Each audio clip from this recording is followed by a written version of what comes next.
Part 1, Part 2, Part 3, and Part 4. Now look at Part 1. Part 1. You will hear a conversation in a gym between a customer and a receptionist. First, you will have 20 seconds to look at questions 1 to 3.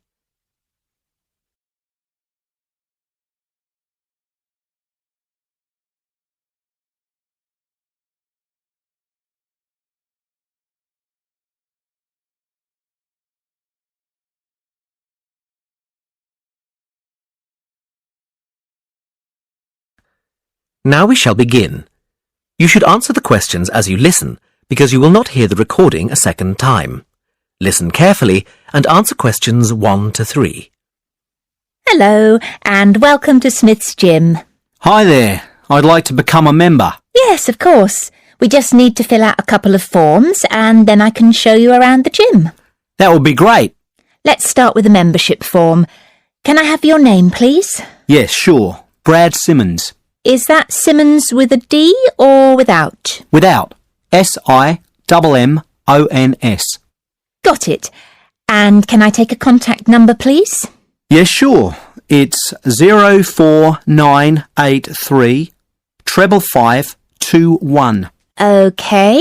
04983 55531. No, it's 21 at the end. Great.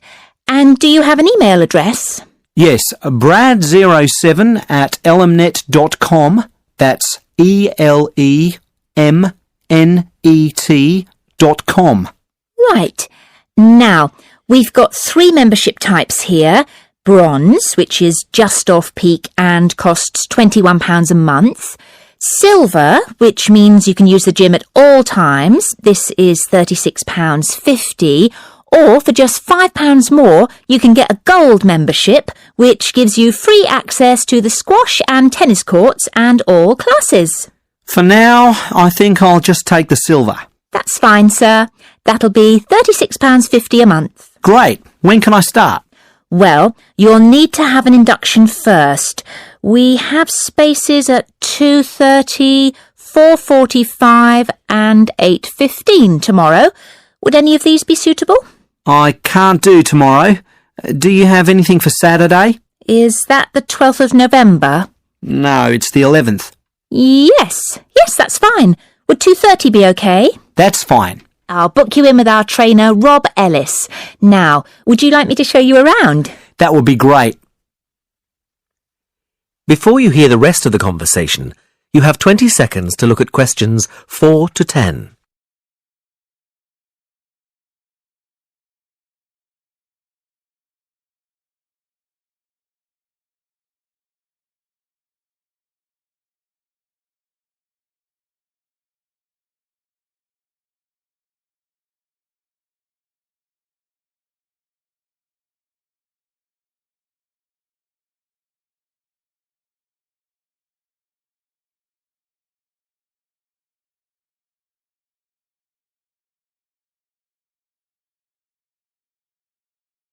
Now listen and answer questions 4 to 10. Okay, follow me. Let's go up the stairs to the main equipment room. As you can see, we have all the treadmills, bikes and rowing machines in here, and the weights are in the corner. Great. And is that the pool over there? Can I use that with my membership? Yes, at any time. Just go through the glass doors on the left. As you can see, the pool is dominated by the diving board at the far end. It's impressively tall. And on the right-hand side of the pool, you can see we have 2 lanes. The first one is a slow lane for those who are trying to improve their fitness. It gets really busy. The lane on the far right is what we call the club lane, because we reserve this for people who have membership. It is slightly less busy and the members can get a really good workout in it. That sounds great. Yes, it is good. And then near us, you can see a smaller area sectioned off nearly halfway across the pool. This area is where we put the school groups which come in the late afternoons during the week, usually from about 4. We keep them confined to that space so that the other end can be used for free swimming. And what is the little round pool for? We call that the toddler's pool. It's not very deep, and the mothers often bring their children in to teach them to swim in it. Great. Well, I'm glad I can use the pool. It will be good to vary my exercise. Definitely. When do you think you'll be coming? Most likely in the evenings. I'd like to come on Saturdays, but I often work then, so I think I'll have to miss that day and then come on Sundays. Oh, so you'll be a regular visitor? That's great news. Can I ask why you chose Smith's Gym? Well, actually, the television advert prompted me to join. It makes exercising look so much fun. I always thought going to the gym would be monotonous. No, not at all. It can be a lot of fun. My aim is to reach my optimum fitness. At the moment, I think I'm a bit unhealthy, so I'd like to change that. Well, give it some time and I'm sure you will. Now, shall we go back and complete the payment details?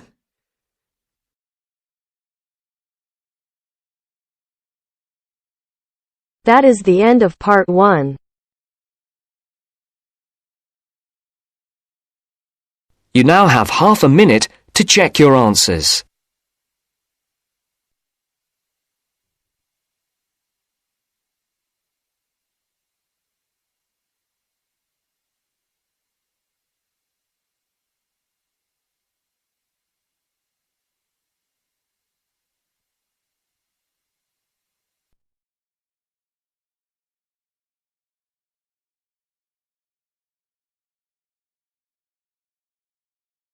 Now turns to part 2. Part 2. You will hear 3 students discussing a language project. First, you have some time to look at questions 11 to 16.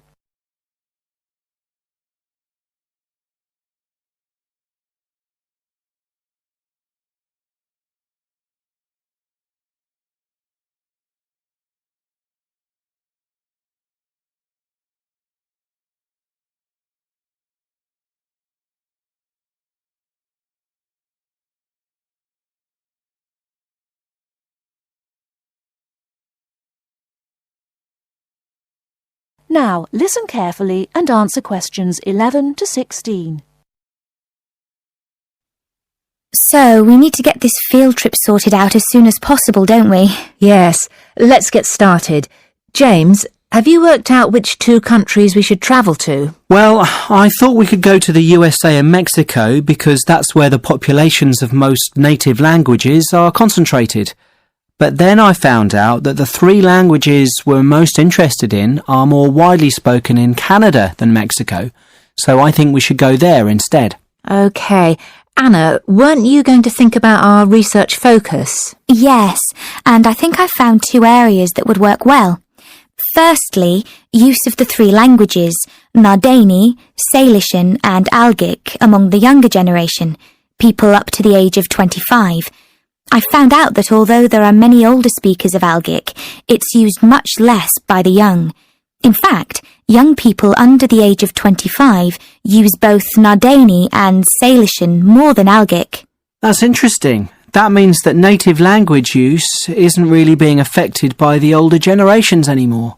So what's the other focus area then, Anna? Well, it would be good to try to find out what affects changes in native language speaker populations. You mean things like family life and the influence of popular culture or tourism? Yes, areas like that, but not tourism or culture because they're too general. I think we should look at whether family has an impact in terms of passing on native language use, and possibly the effects of government language policy too. Government figures can be deceptive, but they're still worth looking at. Maybe we should also focus on something like job creation and work statistics and the number of people who leave the USA to live in another country instead. Yes. I think emigration would be as useful as language policy. OK then, let's focus on those 3 as well as what happens in families.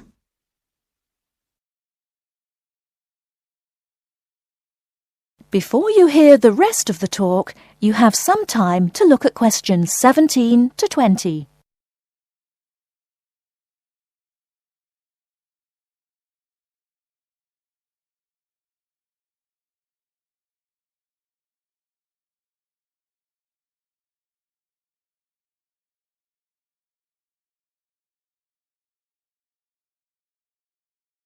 Now listen and answer questions 17 to 20.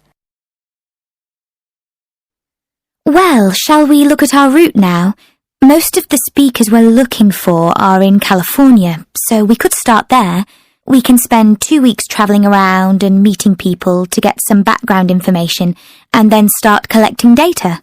What do you think about beginning in the southwest corner of the state and visiting the Barona Reservation? That's a good idea. We'll be able to get some interviews with native language speakers there. And then we could go to the Eastern Mountains to visit the local education authority of North County. They've got a native language project for school children. Why there? Wouldn't it be better to go to the education department in San Diego? It's bigger. But they focus more on Spanish and English bilingualism and less on native languages. In that case, the North County Education Authority will be more valuable, so let's do that. After that, we could head southeast to the town of Bishop. There's a company there called Cotec, which employs only bilingual speakers. I've emailed the managing director, who's happy to give us an interview. Oh, that's great work, James. It sounds like something we should definitely do. Right, well, I'll email her to confirm. Also, we should go to Sun City. It's this bilingual town in the south-central area of the region. They have a policy whereby all signs in the town must be in the local language as well as English. We can take photos of these signs. They'll make good visuals for our report. But won't that be intrusive for the people who live there? No, they're used to it. The village is used as a model for other communities who'd like to do the same thing. In that case, let's add it to the itinerary. That is the end of part 2. You now have half a minute to check your answers.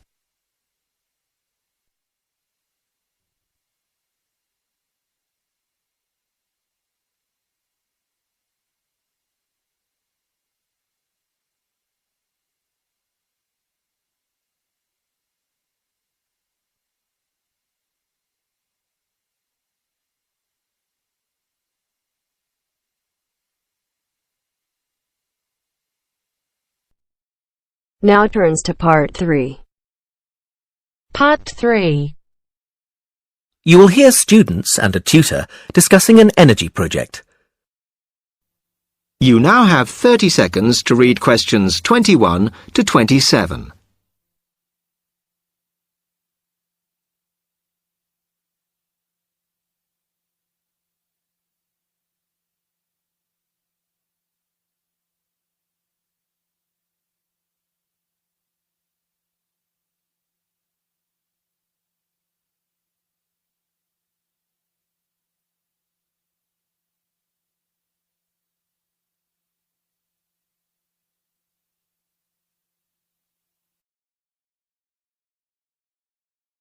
Good morning, Phil. Jackie.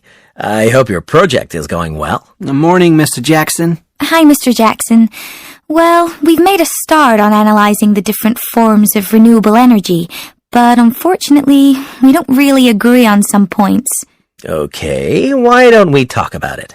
Well, Jackie believes that all forms of renewable energy are beneficial economically, whereas I doubt that that's true for all of them. Such as wind, wave, and solar energy, because they're less reliable. That's a valid point, but I don't think that's a large enough factor to disregard it completely. Exactly. That's what I said. However, another drawback is that they're generally very expensive to produce. Yes, you're right, and that is a concern when evaluating their usefulness in future. I agree with you to a point, but it's likely that the cost will come down.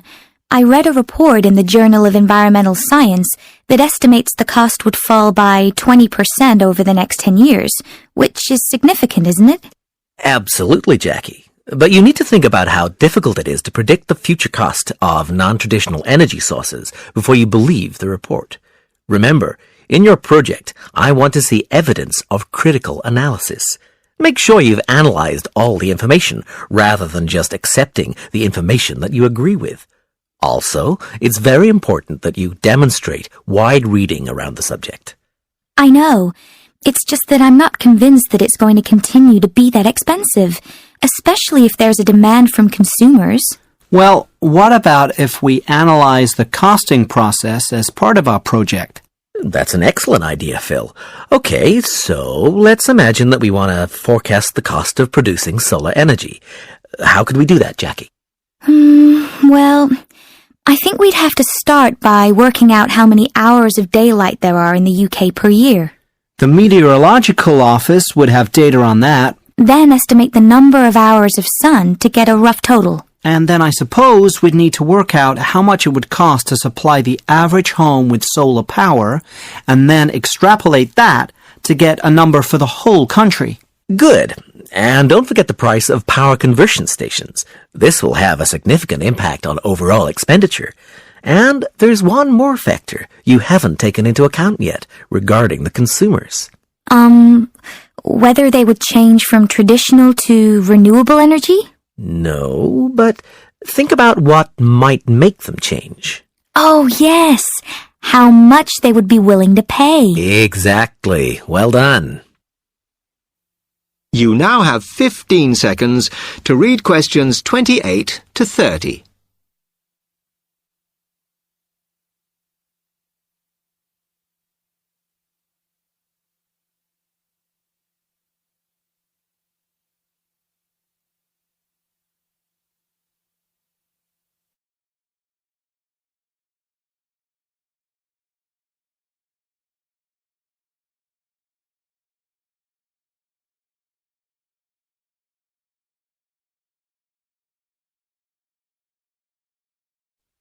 So, our project is going to cover three main areas. Firstly, comparing the main forms of alternative energy, solar, wind, wave, and biofuels in terms of production costs. Secondly, we'll take solar energy as an example and do a cost prediction. And lastly, we'll analyze whether they're likely to replace traditional fossil fuels in the future. That sounds like a comprehensive project with a good focus. Now, what data are you going to use and what approach will you use for the analysis? Now that's something we do agree on. We want to use the reports you gave us in our last lecture and some statistics from the Government, Environment and Energy Department. In terms of analysis, we're going to use a cross-referencing method where we compare each of the government reports with the Robertson report and highlight any differences. Then we'll analyze these to see why the differences exist and where more research needs to be done.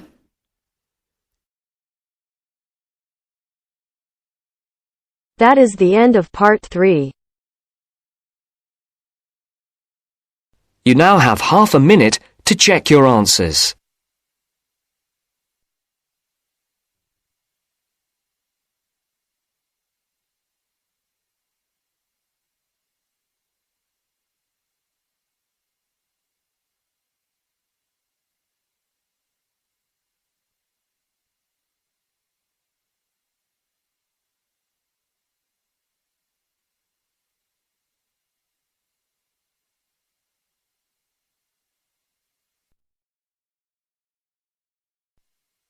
Now turns to part 4. Part 4. You are going to hear a lecturer giving a talk about work placements for psychology students. First, you have some time to look at questions 31 to 40.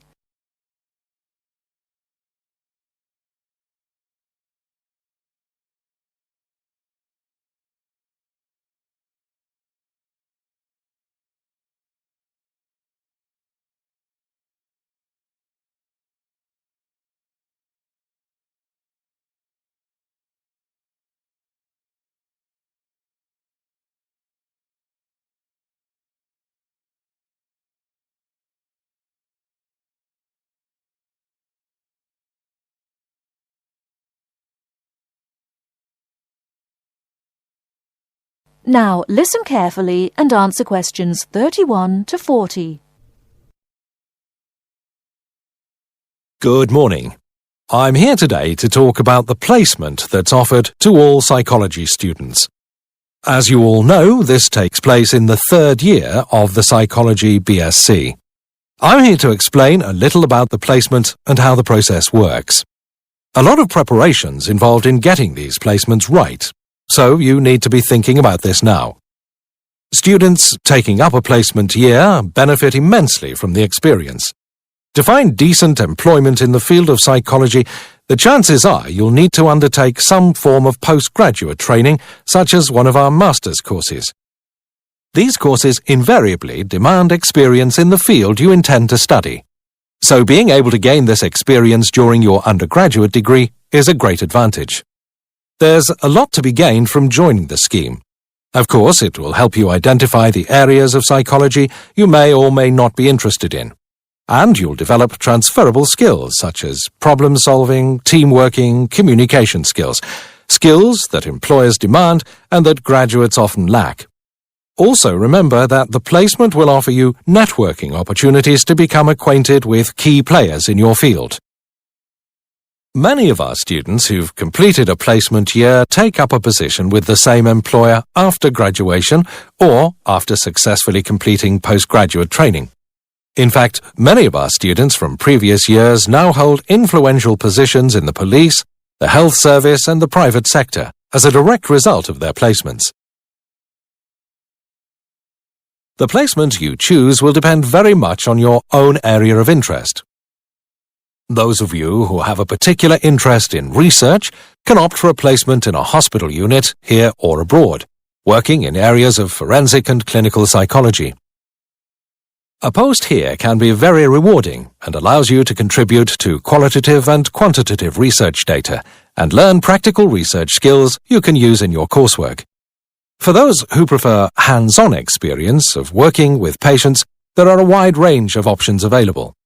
We have links with several charitable and public sector organizations that support stroke patients and people recovering from serious physical trauma, for example due to motoring or industrial accidents.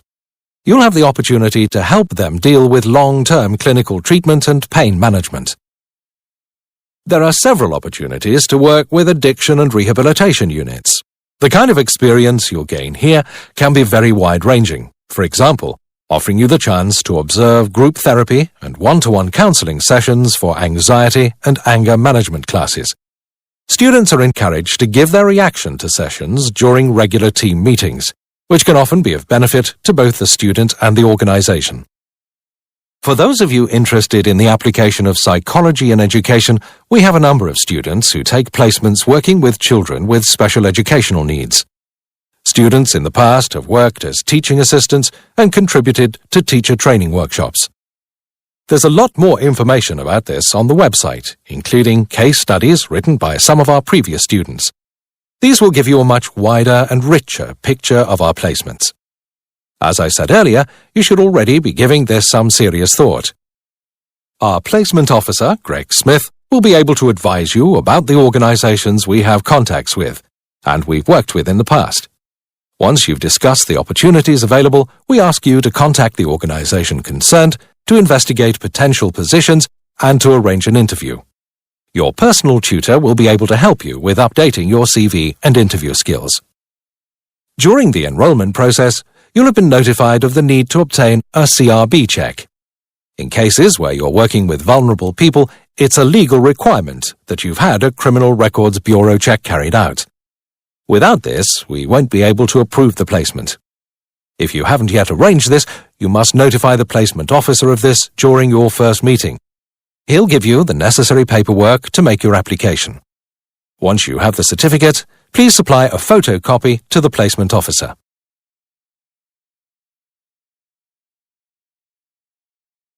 That is the end of part 4. You now have half a minute to check your answers.